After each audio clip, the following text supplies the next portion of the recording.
All right, so today we're covering another example of something trainers always get wrong. That's a common theme throughout all these videos. All right, so what we're talking about today is when trainers say you're not eating enough calories to lose weight. So we'll give an example of this.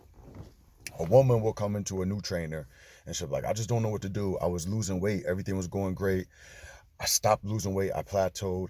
I took more calories out of my diet and nothing works. I just can't lose any weight. And he'll ask her, well, how many calories are you eating a day? And she'll say something like 1,000 calories. And I'll be like, whoa, that's way too little calories. Your metabolism stopped. You need to increase your calories if you want to lose weight. So she'll be like, oh, wow, that sounds good. And then she'll eat more and she'll lose weight. So why am I saying that this isn't true? How could this not be true? It seems like it's true. It seems like it works. All right, let me get into the details. Let me explain how it works. First of all, what he's claiming is literally impossible. It doesn't matter if you don't eat food at all. If you get no calories until the day you die, up until that point when you die, you will still be burning fat. It's physics. In order for you to do anything, any type of task, any type of function, you're gonna have to burn energy. That's just the way physics works. You can't do something, you can't expend energy without burning energy, okay? So, if you're moving, if you're standing up, if your heart is still pumping blood, you are burning calories. It's just the way it is. But how can that be? How is that possible when we just said this woman is not losing weight? Because what happens is when you go deep into a diet and you're in a big caloric deficit, your body gets stressed out. All right, let's think of it like this. If you injure something on your body, if you bang your knee really bad, what happens later that night to your knee? What's the first thing you notice besides pain? Swelling. The knee will swell up. When there's stress to your body swells. When you're deep into a diet and in a big caloric surplus, your body is stressed out. Like I explained in a previous video, we need fat to survive.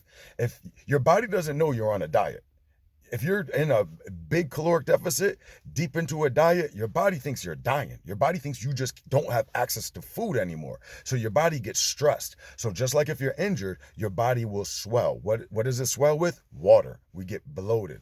So what happens is this woman is still actually burning fat. Like I said, it's impossible not to. If you're alive, you're burning calories. And if you're burning less calories than you eat, you're going to lose weight. You might not lose weight because like I said, there's a difference. Like I tried to explain in a previous video, there's a difference between fat loss and weight loss. What we're looking for is fat loss. Now, here's the thing. You got to try to understand this here. You can have fat loss without weight loss. Two ways that can happen. One is the one we're all familiar with. You could be losing fat but gaining muscle at the same time, and therefore your fat loss won't be reflected when you look at the scale. The number might stay the same. You might be a woman that's 130 pounds, and you say, well, why am I not losing any fat? No, you are losing fat, but you might be gaining muscle too if you just started lifting weights. Now, the other thing that can happen is what's going on in this example.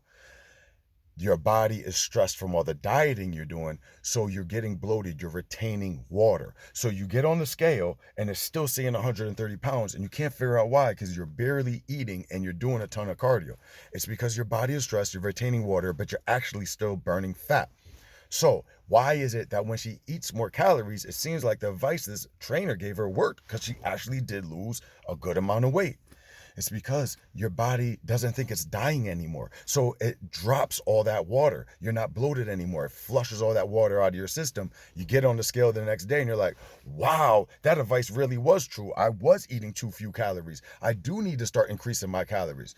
No, if you increase your calories, you're not going to lose weight anymore. It just caused you to drop all that water weight you had. And now you're able to see how much fat you actually were losing.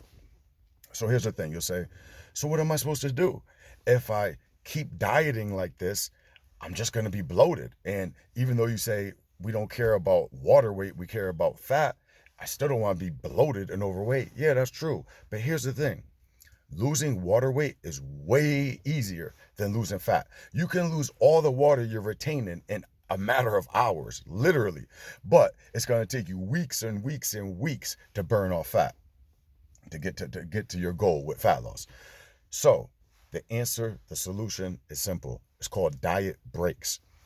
You keep dieting, you hit a plateau, you're not losing weight. The first thing you should try is subtracting more calories. Because what happens is When we're dieting, our metabolism does slow down slightly.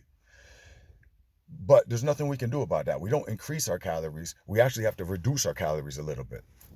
So if you hit a plateau, the first thing you do is you just reduce your calories by a couple hundred calories a day and then continue on dieting. If we reduce the calories and we don't see a change, the scale doesn't move, we're not losing any more weight, then it might be time for a diet break. So what you'll do, just take a weekend off. Now don't just go crazy and eat anything you want. What you'll do is you'll try to go back to your maintenance calories.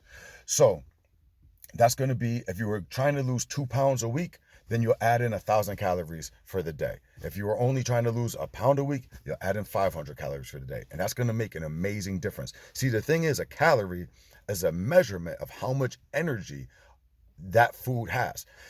So if you add in 500 calories a day, that's going to be 500 calories of energy that your body gets to use. So you're going to feel great. And your body is going to say, we're not dying. We're not starving. We found food. And it's going to allow you to drop all that water. You'll get on the scale. Like I said, do it for the whole weekend. Add in 1,000 calories a day if you're losing 2 pounds a week. 1,000 calories a day for 2 days. That's 2,000 calories. Get on the scale on Monday. See if it shows a drop in weight, then that was the right thing to do. The diet break was right. But now get back to dieting. Continue on and just repeat whenever this happens again. If you stop losing weight, the first thing to try to do is reduce your calories again. If that doesn't work, take a diet break. 2 days to 3 days for a weekend, and then get right back to it. All right, I hope this helped. Hope I wasn't rambling on for too long, but I'm just trying to explain this clearly to you guys. More videos coming, more diet tips, tricks, hacks, and more exposing all the myths. Let's go.